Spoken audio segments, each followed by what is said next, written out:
Je vais passer voir là où la roquette est tombée. Mais sachez une chose, c'est ceux qui sont là pour vous protéger en fait, qui ont malheureusement fait l'incident. Parce que vous les voyez postés autour, ils vous fatiguent beaucoup sûrement ces derniers temps chaque matin. Parce qu'ils ont renforcé la sécurité depuis plusieurs mois, qui amène à beaucoup de fouilles et de désagréments. Mais c'est pour vous. C'est pour que quelqu'un ne puisse pas venir vous faire du mal ici, parce que vous êtes très important, c'est un lieu stratégique. C'est dans le cadre de leur élève que, en voulant vérifier un certain nombre de choses, malheureusement, donc, quelqu'un a fait partir le coup. Et ceux-là qui étaient à côté là-bas et celui qui a actionné ont été blessés aussi. Donc ils ont été transportés à Yalgado ce jour-là. Dieu merci, ils ont quitté Yalgado. Avec quelques séquelles bien sûr, parce que la roquette, ça ne pardonne pas, notamment au niveau de la main. Malheureusement, la roquette s'est dirigée dans la cour de la RTB ici. Et on peut rendre encore grâce à Dieu parce qu'il n'y a pas eu de victimes en tant que telles. Il y a eu 2 blessés pris en charge par l'infirmerie de la présidence. Immédiatement, l'aide de camp après le conseil a pu venir aussi constater les dégâts et me rendre compte donc de la situation des blessés qui était stable. Et j'espère qu'ils vont encore mieux. En tant que civil, c'est normal. Le traumatisme, vous n'avez jamais entendu une roquette détonner à côté, encore que vous soyez comme une cible, ça se comprend. On a mis en place une équipe de psychologues pour essayer de prendre en charge notamment ces 2 blessés-là et tout le personnel. Ce n'est pas fait à dessein contre vous. Voilà, c'est juste un incident, ça arrive. Dans le maniement des larmes, ça arrive toujours. Voilà pourquoi ce qu'on appelle dans l'ISTC chez nous, il y a des règles. Voilà. Malheureusement, des incidents peuvent arriver, ça arrive toujours. Et souvent même c'est malheureux. Donc là, on peut rendre grâce à Dieu qu'il n'y a pas eu vraiment de mort. Et tous les blessés sont en train de recouvrir la santé. On dit Dieu merci. Personne ne veut se faire surprendre. Donc quand une relève arrive là, chacun veut vérifier que ces instruments de travail là marchent très bien. C'est normal, c'est logique. Voilà. Mais nous sommes en ville et ces incidents ne doivent pas arriver en ville. Donc ne soyez pas plus apeurés que ça. Et j'espère que la tension est en train de baisser. On a duré avant de venir vous voir parce que, avec juste raison, on pourrait vous expliquer le pourquoi. Sinon, dès le lendemain, on pourrait venir vous voir. Mais on a fait sciemment et je pense que vous comprendrez. Voilà, vous aurez l'occasion de poser vos questions éventuellement et qu'on pourrait répondre. On va causer à bâton rompu pour vous déstresser un peu parce que depuis là, je vois qu'il y a tellement d'informations qui fusent de partout. Et vous-même, vous posez des questions aussi.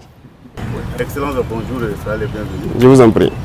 Justement, par rapport à l'incident qui s'est déroulé mercredi dernier, en tout cas, il n'en fallait pas plus pour alimenter les réseaux sociaux et même certains médias qui parlent de mutinerie des hommes et de votre probable fuite vers une destination inconnue. Que s'est passé exactement? Peut-être qu'ils allaient dire même que le directeur de la télé a été enlevé aussi. Bon, il n'en est rien. Hein. Voilà. Et souvent, on a l'habitude de dire un certain nombre de termes, les gens disent de ne pas le dire. Mais la réalité est là, en fait. Voilà, il y a des apatrides, il y a des ennemis de la nation. Et il y a un discours de Sankara que je vois que vous avez fait passer la dernière fois que je suivais. C'est d'actualité, c'est comme si nous sommes aujourd'hui et qu'il est en train de parler, en fait. Voilà, c'est ça la réalité. Il n'en est absolument rien. Nous sommes là et chacun devrait faire attention ce jour-là. L'incident s'est passé pendant qu'on était en conseil. Et si les gens avaient fui, est-ce qu'après le conseil, il y aurait eu un point de presse? Il y a eu point de presse, non? Mais comme ils ont l'habitude de mentir, comme ils respirent, ils essaient d'embobiner les gens. Ces individus-là, il ne faut pas les écouter. Hein. Ils veulent distraire les gens. C'est rien d'important. Nous, on ne fuit pas. Jamais. Nous sommes soldats et ça, c'est la dernière des choses qui vient en tête. On ne recule pas, on n'abandonne pas. Et on ne s'agenouille devant personne, à part nos parents et Dieu. Donc ça, c'est notre mentalité comme ça. Ils ont raconté tout ce qu'ils veulent et on les regardait. Justement à cause de ça qu'on n'est pas venu très tôt. Il fallait les laisser alimenter leurs mensonges. Et c'est ce que je disais, peut-être qu'ils allaient venir dire que le directeur a été kidnappé. Et sa femme même qui croyait peut-être à leurs inepties, allait regarder que mais là, je vois maintenant qu'ils mentent. Ils ont la haine en eux. Ils sont constipés intellectuellement. Et c'est ça qui fait qu'ils ils sont obligés de mentir. Parce que sûrement qu'ils ont pris, ils ont un pacte avec les impérialistes. Et ils sont obligés de travailler pour les faire croire. C'est des escrocs en fait. Sinon, nous, on est là, on continue de travailler, on est avec vous chaque matin, on passe. Voilà. Mais on ne voulait pas venir pour les laisser continuer jusqu'à aller se noyer eux-mêmes. Je pense qu'ils se sont bien noyés maintenant. Toute l'Afrique a compris que ce sont des apatrides, ce sont des ennemis de la nation. Voilà. Sinon, il n'en est absolument rien. Nous sommes là, on travaille. Monsieur le Président, quelle est l'appréciation que vous faites du traitement de cet incident par les médias, notamment les médias occidentaux? Les médias occidentaux, ce n'est pas nouveau. Et ça tombe bien, vous êtes des journalistes, vous travaillez dans l'information. Vous voyez ce qu'on appelle les médias mensonges? Je pense que beaucoup ont compris maintenant. La plupart sont des médias menteurs. Ils ont passé le temps à mentir, à manipuler. Et aujourd'hui, quand je les regarde dans leurs reportages et tout ce qu'ils racontent, c'est honteux. Et c'est très bien. Ils sont arrivés même à prouver à toute l'Afrique, à tout le monde entier, qu'ils sont des menteurs. Et c'est bien. Je pense que la jeunesse africaine doit avoir compris, la jeunesse burkinabé doit avoir compris. C'est désabonner de ces gens-là, ne plus les écouter, parce qu'ils nous ont tous manipulés pendant longtemps. Voilà, vous avez plusieurs exemples chez vous. On prend la Côte d'Ivoire, qui n'a pas détesté Gbagbo? En tout cas, nous, notre génération, tellement ils ont menti sur lui, ils ont raconté du n'importe quoi. Ils mettent la pression par l'information. Vous finissez par détester la personne. Ils font un modèle de la personne pour vous imposer ça dans l'esprit. Vous finissez par détester la personne. On l'amène à la CPI. Après, on lui dit qu'il n'y a rien. Il est coupable de rien. C'est sérieux ça? Kadhafi, on a laissé Kadhafi mourir. Voici les conséquences ici. Dictateur, il a fait ci, il a fait ça par leurs organismes. Ils mentent. RFI, quoi, je ne sais quoi, France 24, Le Monde, Jeune Afrique. Ils sont obligés de faire le travail qu'on les demande. Voilà, ils ne sont pas libres en fait. Il y a beaucoup de médias là, ils ne vivent pas de la publicité ou je ne sais quoi. C'est faux, c'est des gens qui payent. Et vous donnez l'information comme ils veulent. Voilà, même malheureusement ici, il y en a, au Burkina, il y en a plein. Voilà, quand on le dit souvent, les gens disent qu'on attaque les journalistes, mais il y en a. Je pense qu'il faut faire le choix entre gagner son pain, mais aussi aimer sa patrie en fait. C'est vrai, eux, ils se battent pour leur patrie. Tout ce qu'ils font, c'est à l'avantage de leur patrie, mais il faut se départir de ça. Et on voit des médias nationaux qui prennent pour référence ces médias-là. Souvent, on regarde certains journaux, ils citent, selon tel journal, c'est des menteurs. Ils n'ont aucune information, ils n'ont rien. Leurs reporters, c'est des menteurs. Parce que lorsqu'ils veulent s'attaquer à un pays, ils peignent le pays comme ils veulent. Ils disent ce qu'ils veulent du pays pour amener tout le monde à détester et pouvoir faire passer ce qu'ils veulent. Mais je pense que cette fois-ci, on a compris, nous sommes en 2024. Et bien, c'est un jeu d'échecs. Allons-y, on verra bien ce que ça va donner. Donc il faut vous départir de ces médias-là. Bonjour Excellence. En lien toujours avec l'incident de tir, certaines sources auraient indiqué qu'il y ait eu des mouvements d'avions, d'hélicoptères à Ouagadougou et à Dori. Qu'est-ce qui a expliqué ces mouvements d'hélicoptères, d'avions observés? On a dit que nous on a fui en hélicoptère pour aller à Dori.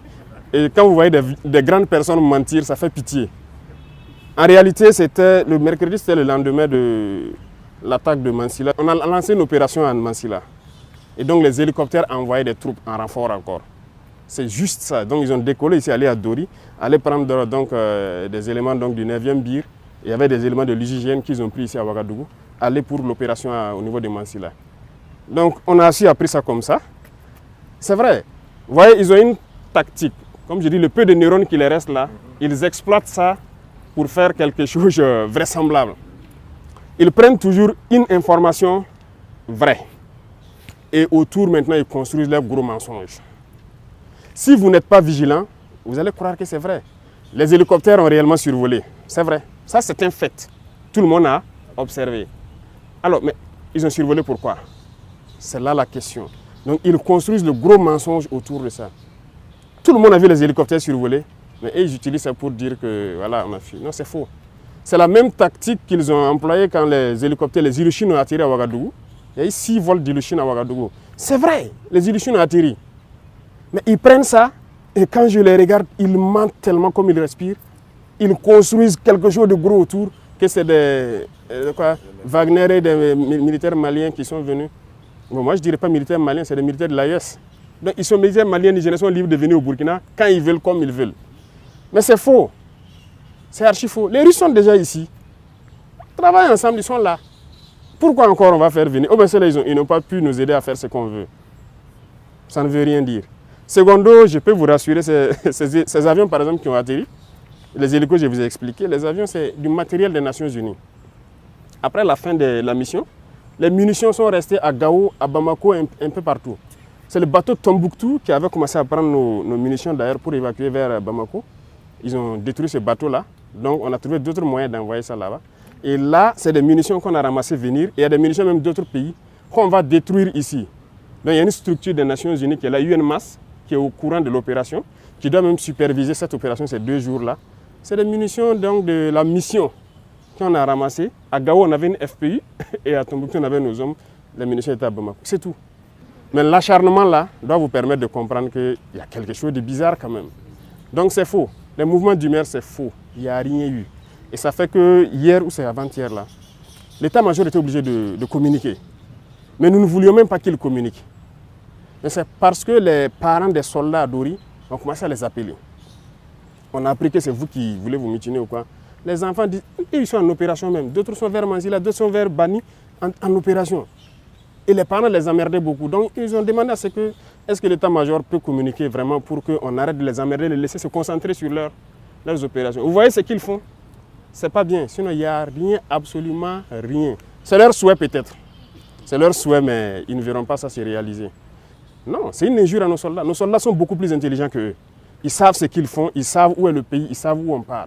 Excellence, dans certains milieux, on a même parlé de vacances du pouvoir et qu'au sein de l'armée, il y aurait des tractations pour désigner votre successeur. Est-ce que vous avez été tenu au courant de cette dite tractation? Si c'est vacant, qu'ils viennent prendre. Puisqu'ils ont dit qu'on a fui aller au Niger, non? Ils n'ont qu'à venir prendre. Ils essayent là-bas pour faire quoi? Ils n'ont qu'à venir eux-mêmes venir prendre. Ils n'ont rien compris en fait. Mais comprenez-les, s'ils ont été payés et qu'ils n'ont pas atteint leur objectif, ils sont obligés de mentir pour justifier ce qu'ils font. Et ce n'est pas eux seuls. Vous voyez les Djibril Bassolé et autres là, ils se baladent à travers le monde, ils mentent, ils composent avec les terroristes pour tuer des Burkinabés, croyant qu'ils peuvent faire changer des choses. C'est révolu ça. Les gens ont compris. Donc il faut leur dire peut-être si c'est vacant, ils n'ont qu'à venir. Ils viennent prendre. Ces gens n'ont rien, ils n'ont pas d'enfants, ils n'ont rien dans l'armée. Et c'est vous qui vous asseyez là-bas pour essayer de manipuler les enfants d'autrui, espérant faire ce que vous voulez. Est-ce qu'ils sont intelligents? Ça, c'est une insulte. C'est une insulte même au peuple burkinabé de prendre les gens pour des enfants, raconter des balivernes et croire que les gens vont avaler ça. Non, les gens sont intelligents. Nous sommes en 2024. Voilà, c'est plus les années où les gens peuvent voir des informations comme ça et puis bondir dessus et tout. Mais retenez qu'ils ont plusieurs objectifs. C'est le chaos, c'est déstabiliser le Burkina parce que notre ligne de conduite ne les plaît pas. Et ça nous réconforte. Ça nous réconforte, ça fait que nous, on veut aller vers notre objectif qu'on s'est assigné. Donc n'ayez pas de crainte à cela en fait. Beaucoup d'informations sont sorties, comme vous l'avez dit. Quel est votre message à l'endroit des Burkinabés de l'intérieur et surtout de la diaspora qui se pose beaucoup de questions sur la marche de la transition? Les gens vont comprendre. Nous voilà ici. Peut-être qu'ils vont dire que c'est du fake aussi. Venez me serrer la main, peut-être qu'ils vont croire que... Voilà, ça au moins c'est pas du fake. Voilà. C'est eux qui ont toute la technologie, nous on n'a pas encore à ce niveau-là. Voilà, donc nous on est libre dans notre pays et il ne faut pas que les gens vont s'inquiéter. Je disais qu'ils ont beaucoup d'objectifs. L'un des objectifs, c'est de faire peur aux investisseurs. Pour dire que le Burkina est instable, le Burkina ne peut pas... Vous savez que le Burkina fait partie, depuis 2023, là, des 10 pays les plus attractifs en Afrique. Les investisseurs veulent venir au Burkina parce qu'ils voient de la vision. Ils voient que ce pays peut se développer avec ce que nous sommes en train d'entreprendre. Donc il y a beaucoup de gens qui nous visitent, qui viennent pour investir au Burkina.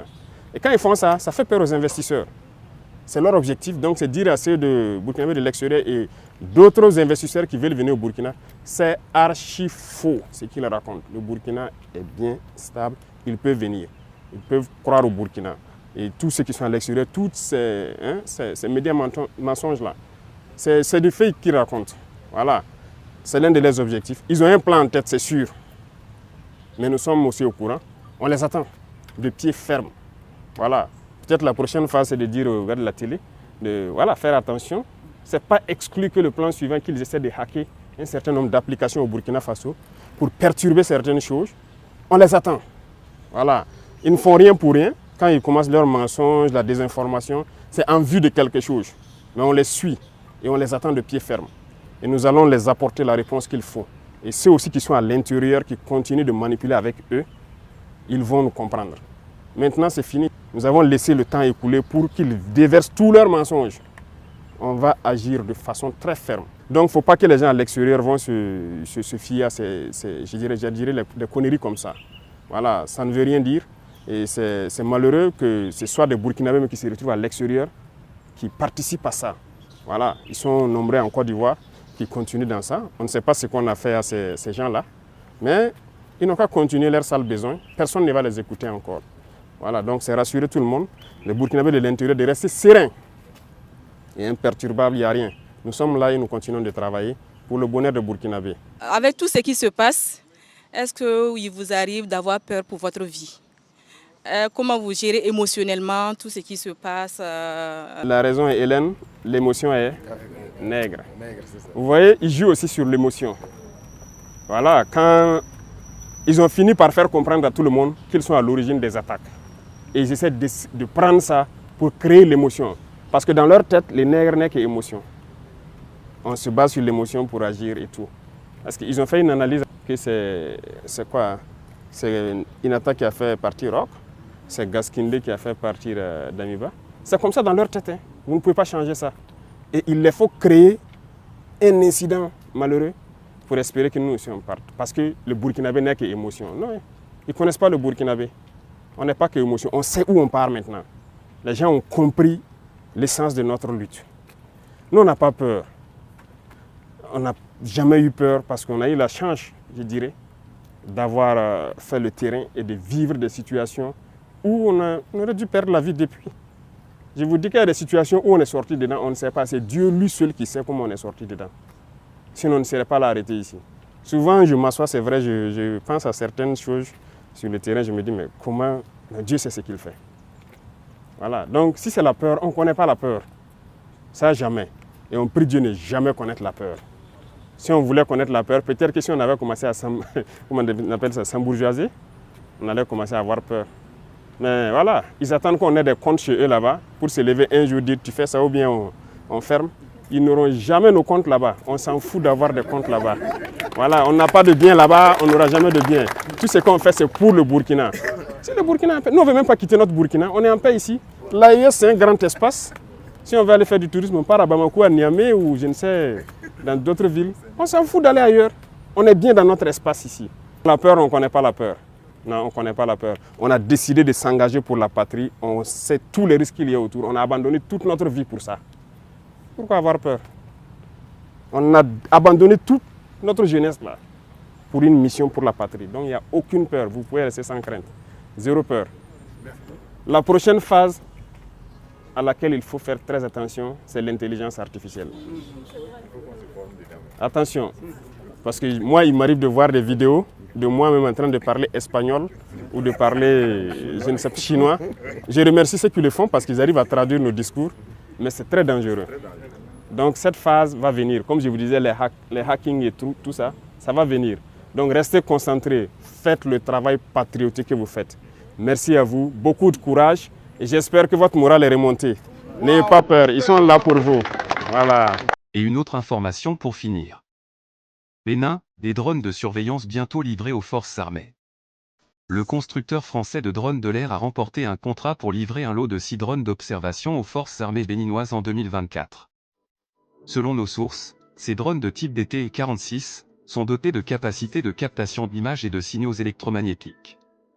Ces appareils vont être utilisés dans le cadre de l'opération de contre-insurrection Mirador, qui s'inscrit dans le cadre de la lutte contre les groupes armés djihadistes dans la région. Face aux attaques répétées des terroristes en provenance du Burkina Faso et du Niger, un contingent de 3000 hommes, renforcé par de nouvelles recrues, est déployé sur la frontière nord du Bénin. Le prestataire Tricolore Défense Conseil International, DCI, en tant qu'opérateur de l'Union européenne, a choisi de l'air pour ce projet. DCI gère un programme de renforcement des capacités d'intelligence, de surveillance et de reconnaissance, ISR, de l'armée béninoise, financé par une enveloppe de 11,7 millions d'euros attribuée par Bruxelles. En plus des drones, DCI a également sélectionné la société Atos pour équiper un avion Cessna destiné à améliorer les capacités d'observation aérienne des FAB. Ce nouvel équipement permettra de renforcer les capacités de surveillance du Bénin et d'aider les forces armées dans leur lutte contre les groupes armés djihadistes. La livraison des drones est prévue pour 2024, offrant ainsi une solution efficace pour protéger la frontière nord du pays.